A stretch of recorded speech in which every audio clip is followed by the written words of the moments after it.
পশ্চিমবঙ্গের ঠিক এই সময়ের রাজনৈতিক প্রেক্ষাপটে 2026 সালের বিধানসভা নির্বাচন এখন থেকেই এক চরম উত্তেজনার এপিসেন্টার। আর সেই কেন্দ্রবিন্দুর গোড়ায় রয়েছে নির্বাচন কমিশনের স্পেশাল ইন্টেন্সিভ রিভিশন বা SIR। রাজ্যে ভোটার তালিকা সংশোধনের নামে যে চরম অরাজকতা আর অব্যবস্থা চলছে তা এক গভীর মানবিক রাজনৈতিক সংকটের সামনে বাঙালিকে এনে দাঁড় করিয়েছে। কাতারে কাতারে বাঙালি বাংলাভাষী মানুষ, যাদের অনেকেই গত কয়েক দশকে 12 থেকে 16 বার বিভিন্ন নির্বাচনে নির্ভয়ে ভোট দিয়েছেন, আজ তাদেরকেই কনকনে ঠান্ডায় দাঁড়িয়ে নিজেদের নাগরিকত্ব প্রমাণ করতে হচ্ছে। এরা বাঙালি এবং বাংলাভাষী। লজিক্যাল ডিসক্রিপেন্সির নামে এরকম নরক গুলজার এমন এক অদ্ভুত অবস্থা তৈরি করা হয়েছে, যেখানে সমাজের অতি বিশিষ্ট ব্যক্তি, VVIP, নোবেল পুরস্কার প্রাপক থেকে শুরু করে অতি সাধারণ মানুষ সকলকেই চরম হেনস্থার মুখে পড়তে হয়েছে প্রভু ভক্ত নির্বাচন কমিশনের পাগলামির জন্য। অতি বিশিষ্ট মানুষদের কাছে তবু কাগজ ইত্যাদি আছে, তারা কেবল হয়রানির শিকার হচ্ছেন, কিন্তু সাধারণ মানুষের, বাংলাভাষী সাধারণ মানুষের, প্রান্তিক মানুষের, বহু মানুষের কাছে সেটা নেই। আর এই যে সাধারণ মানুষের মনে জমে থাকা ক্ষোভ আর চোখের জল, এর রাজনৈতিক খতিয়ান আগামী নির্বাচনে বিজেপিকে মেলাতেই হবে। আজ বলছি, মিলিয়ে নেবেন। জিতেন্দ্র তেওয়ারি, শুভেন্দুর অনুগামীরা যে যতই লাফাক, তাদেরকে ফল ভোগ করতেই হবে, কারণ মানুষ হয়রানির জবাব ভোটেই দেবে। কবে থেকে শুরু হলো? পশ্চিমবঙ্গে ভোটার তালিকা সংশোধনের এই কর্মযজ্ঞ শুরু হয়েছে 2026 সালের মে মাসে বিধানসভা নির্বাচনকে সামনে রেখে। নির্বাচন কমিশন 2026 সালের 1 জানুয়ারিকে যোগ্যতার তারিখ হিসেবে ধরে নিয়েই এই বিশেষ নিবিড় সংশোধন প্রক্রিয়া শুরু করেছে। কিন্তু এই প্রক্রিয়া শুরু থেকেই এক ধরনের পরিকল্পনাহীনতা আর বিশৃঙ্খলা আমরা দেখেছি। কিছুই যেন ঠিক নেই, আবার অনেক কিছুই যেন ঠিক হয়ে আছে।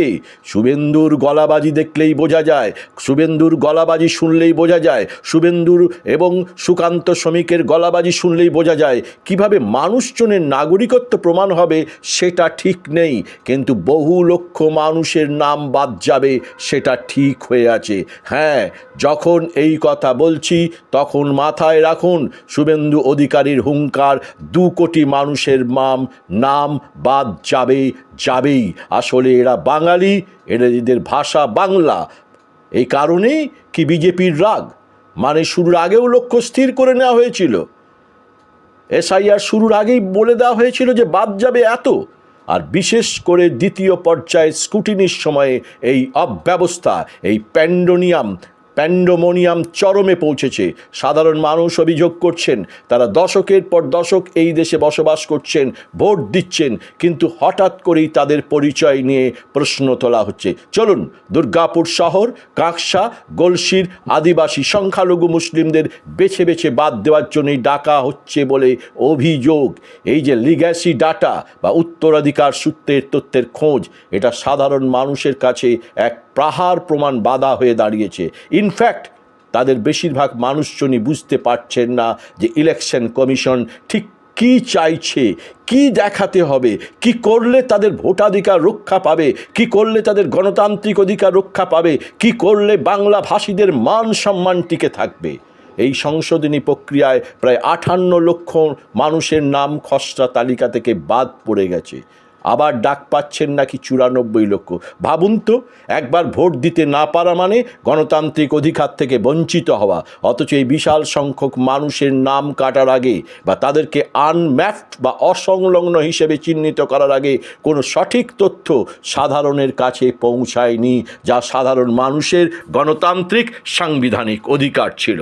বহু মানুষ দেখেছেন তাদের ভোটার কার্ড আছে, তারা গত লোকসভা নির্বাচনেও ভোট দিয়েছেন, কিন্তু এবারের তালিকা থেকে তাদের নাম উধাও। এর ফলে তৈরি হয়েছে এক গণ উদ্বেগ, আতঙ্ক, ভয়। এর ফলে আসছে আত্মহত্যার ঘটনা, এর ফলে আসছে বিভিন্ন স্ট্রোক থেকে মৃত্যুর ঘটনা, পঙ্গু হয়ে যাওয়ার ঘটনা। বিশেষ করে দুর্গাপুর মহকুমার প্রান্তিক মানুষ আজ আতঙ্কে। কাঁকসা ব্লকে এই আতঙ্ক সব থেকে বেশি ছড়িয়েছে। নির্বাচন এই গোটা প্রক্রিয়ায় তথাকথিত যুক্তি বহির্ভূত অসঙ্গতির দোহাই দিচ্ছে। আসলে যুক্তি বহির্ভূত অসঙ্গতি কার দোষে? সাধারণ মানুষ তো তার বাবার নামটা ভুল বলেনি, সাধারণ মানুষ তো তার নিজের নামটা ভুল বলেনি বা নিজের নামটা ভুল লেখেনি। 2002 সালকেই কেন ধরা হচ্ছে? কেন সেই ভুলগুলোকে আগে সংশোধন করা হয়নি? কমিশন বলছে যদি কোনো ভোটারের বয়সের সঙ্গে তার বাবা বা মায়ের বয়সের পার্থক্য 15 বছরের কম হয় তবে সেটা অসঙ্গতি। আবার কারোর নামের বানান 2002 সালের তালিকার সঙ্গে না মিললে সেটাও ভুল। কিন্তু এই যুক্তির আড়ালে এক প্রকার অসভ্যতা রয়েছে, কারণ এটা প্রযুক্তিগত ত্রুটি, তার দায়িত্ব সাধারণ ভোটারের নয়। নির্বাচন কমিশন কি দানবের ভূমিকা নিয়েছে? হ্যাঁ, এটা মনে রাখুন, নির্বাচন কমিশন আজ দানবের ভূমিকা নিয়েছে। এই সিস্টেমের ভুলে মানুষের নাম বদলে গিয়ে অদ্ভুত শব্দে পরিণত হচ্ছে। হয়রানি পেতে হচ্ছে সাধারণ মানুষকে। ভিভিআইপিদের কোনো হয়রানি হচ্ছে না, হয়রানি হচ্ছে সেই খেটে খাওয়া মানুষটাকে, যাকে ঘন্টার পর ঘন্টা লাইনে দাঁড়াতে হচ্ছে কয়েকশো টাকা ভাড়া খরচ করে। কোথায় আমলা গামলারা? তাদের কোনো দায় নেই, কিন্তু এর উত্তর কমিশনের কাছেও নেই। এর উত্তর শুভেন্দুর মতন আদর্শহীন রাজনৈতিক নেতাদের এবং তার ছেলেদের কাছেও নেই। এরা মিডিয়া ডেকে বিক্ষোভ করছে শুধুমাত্র বাঙালিদের নাম বাদ দেওয়ার জন্য। ঠিক এই প্রেক্ষিতে রাজ্যের দুই প্রধান দলের কথায় আসা যাক। এরা কিচ্ছু করেনি, যেন বিজেপির বি টিম। সিপিএম আর কংগ্রেসের কোনো রাস্তায় নেমে আন্দোলন নেই বিজেপির বিরুদ্ধে, নির্বাচন কমিশনের বিরুদ্ধে। তারা এসে চাইছে যদি মমতা ব্যানার্জি চলে যায়, যাক, তাহলে তাদের বদনামটা ঘুচবে যে সিপিএমকে ক্ষমতা থেকে সরিয়ে দিয়েছে মমতা বন্দ্যোপাধ্যায়। মানুষ মরুক, মানুষ হয়রানি হোক, কিন্তু সিপিএম কংগ্রেসের কোনো হেলদেল দেখা যায়নি। বিএলও আত্মহত্যা করছে, সাধারণ মানুষ আত্মহত্যা করছে, মারা যাচ্ছে, আর নির্বাচন কমিশন দানবীয় আতঙ্ক বাড়াচ্ছেন। আর এখন যখন সেই আতঙ্ক রয়েছে 10 দিক, তখন সেই দায়ভারও তাদের কাঁধেই পড়ার কথা।